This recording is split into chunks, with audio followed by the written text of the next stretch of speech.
Confidence must. আমাদের কোন রুটে হাঁটতে হবে, কোন রুটে চলতে হবে, কোন রুটে চলতে হবে আমরা কখনো চিন্তাই করিনি। আমাদের অ্যাকচুয়ালি হাঁটা কোন রুটে, সেই রুটের বাধা কী করব। আমরা বলি শুধু ইনশাল্লাহ ভালো কিছু হবে, কিন্তু কিভাবে হবে, কোন ওয়েতে হবে, আমার রোড কোনটা, আমার কত দিনে হবে। মানুষ যখন আপনাকে বলে আপনি পাগল হয়ে গেছেন, এক্স্যাক্টলি ধরে নেন আপনি রাইট ওয়েতে আছেন। কারণ একজন সাধারণ মানুষের চোখে যে পাগল সে হচ্ছে অসাধারণ, আর আমরা চাচ্ছি কি অসাধারণের কাতারে যেতে।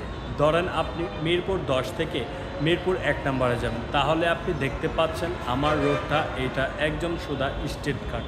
রোডে কে আছে, একটা গর্ত আছে, রোডে একটা গর্ত আছে। এই গর্তটা হয় আপনাকে লাফ দিয়ে পার হতে হবে, না এই গর্তটা বুঝে বা ভরে ফেলতে হবে। তারপর দেখতেন একটা পুকুর আছে, তাহলে কি করতে হবে, হয় পুকুরটা আপনাকে সাঁতরে পার হতে হবে, না হয় পুকুরটা কী করতে হবে, একটা নৌকা নামাতে হবে, তারপর পুকুর পার হতে হবে। তারপরে দেখলেন একটা পাঁচিল আছে, পাঁচিলটা কী করতে হবে, হয় আপনাকে টপকাইতে হবে, না হয় পাঁচিলটা গুড়িয়ে ভেঙে ফেলতে হবে। আমাদের ম্যাক্সিমামের সমস্যা হচ্ছে যে এই পথটাই আমরা জানি না, আমাদের সঠিক পথটা কী। এই জন্যই আমাদের কনফিডেন্স আসে না। আমি কোন রোডে হাঁটতেছি, কেন হাঁটতেছি, সামনে আমাদের কি কি বাধা, এই জন্য আমরা জানি না। এই জন্য আমাদের ভিতর থেকে কনফিডেন্স আসে না।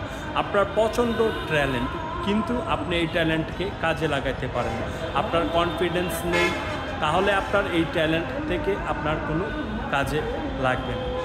আপনি তো ট্যালেন্ট কাজে লাগাতেই পারেন না।